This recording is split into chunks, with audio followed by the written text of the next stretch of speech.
In the midst of World War II, in a small village in France, lived a simple baker named Pierre. Pierre was known for his delicious bread, but not for his bravery. One day, the Nazis occupied his village, turning it into a strategic outpost. Pierre, like everyone else, feared the soldiers, but continued baking bread to feed his neighbors. The villagers were starving, and the only comfort they had was Pierre's bread. One evening, a group of resistance fighters knocked on Pierre's door. They needed a place to hide, and Pierre's bakery seemed perfect. Though terrified, Pierre agreed to help, hiding them in the cellar. Every night, he would sneak them food, using his flour sacks to conceal their presence. The Nazis often came to his bakery, demanding bread and interrogating him. Pierre kept his cool, offering them his best loaves with a forced smile. He even cracked jokes, making the soldiers laugh, which eased their suspicions. One day, a high-ranking officer decided to make Pierre's bakery his personal kitchen.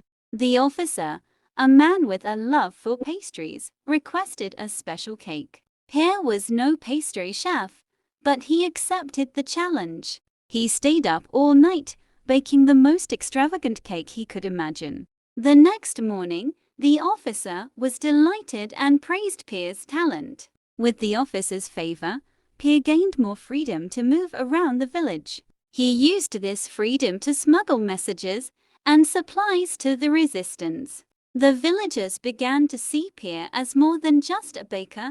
He was now a hero. The resistance fighters, hidden in his cellar, started planning a major sabotage. Pierre was terrified but knew he had to play his part. On the day of the attack, Pierre distracted the Nazi officers with another grand feast. As the soldiers indulged, the resistance fighters slipped out and executed their plan. They blew up the Nazi supply depot, causing chaos in the village. The explosion was so loud, it shook the entire town. Pierre pretended to be as shocked as the Nazis, playing the innocent baker. The officer, furious, demanded to know who was responsible. Pierre kept his composure, suggesting it might have been rival soldiers. The officer, still fond of Pierre's baking, believed him.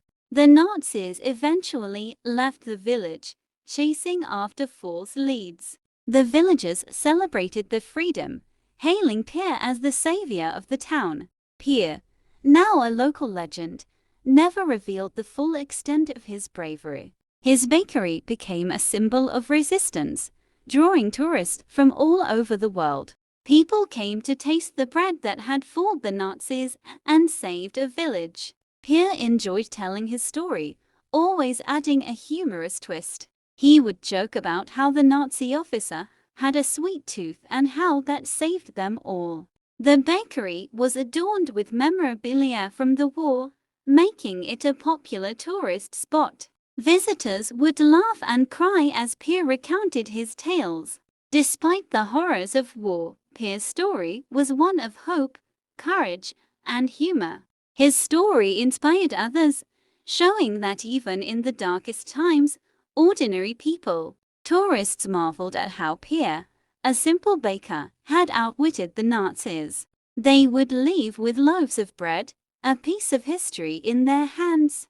The bakery became a pilgrimage site for history buffs and food lovers alike. Pierre never sought fame, he was content with his quiet life. He continued baking bread, now with a sense of pride and purpose. The village thrived, its people united by the events of the war. Pierre's story spread far and wide, turning him into a folk hero. Schools invited him to speak to children, teaching them about courage and kindness. His bakery became a classroom where history was served fresh daily. Pierre would often chuckle, remembering how terrified he had been. He credited his survival to luck, humor, and a bit of flour. His story was even adapted into a movie, though Pierre found the actor playing him far too handsome.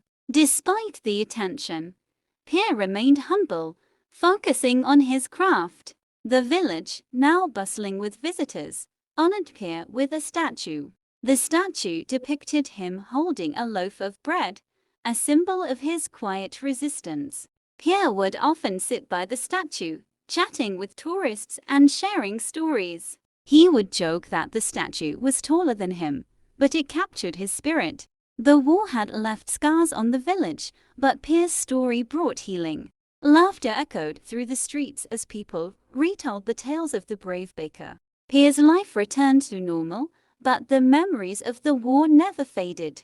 He would often reflect on the lives lost and the courage shown by his fellow villagers. His bakery remained a sanctuary, a place where history and humor blended. People came not just for the bread but for the stories Pierre shared.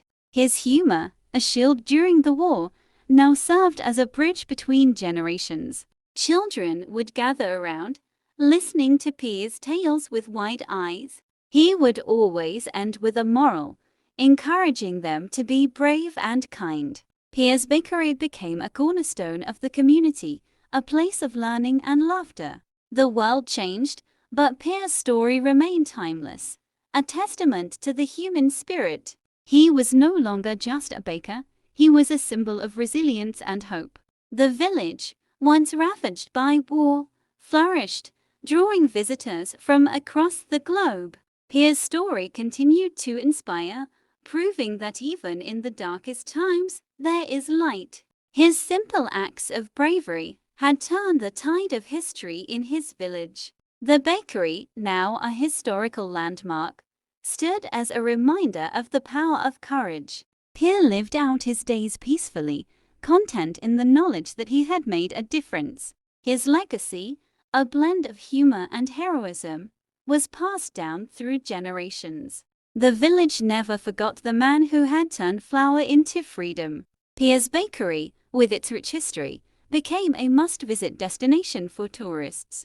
Every visitor left with a sense of awe and a loaf of Pierre's famous bread.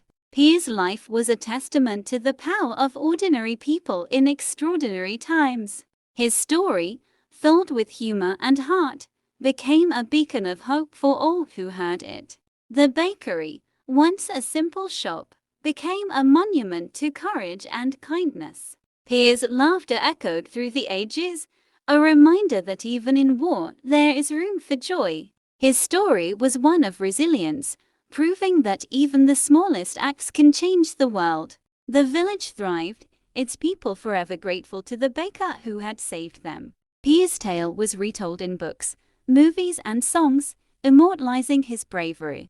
The world remembered Pierre, not just as a baker, but as a hero. His legacy lived on, inspiring others to find courage in the face of fear. Pierre's bakery, with its stories and bread, became a symbol of hope. Visitors from all over the world came to see where the legend began. Pierre's life, though simple, was extraordinary in its impact. The village, once a battlefield, was now a place of peace and reflection. Pierre's story was a reminder that courage comes in many forms. His humor, a weapon against despair, became a lesson for all. The bakery stood as a testament to the power of resilience and kindness. Pierre's legacy was one of hope, proving that even in the darkest times, there is light. His story, told with humor and heart, became a beacon for all who heard it. The world remembered Pierre, the baker who had outwitted the Nazis with a loaf of bread. His life was a testament to the power of ordinary people in extraordinary times. And so, the story of Pierre, the humble baker, lived on, inspiring generations to come.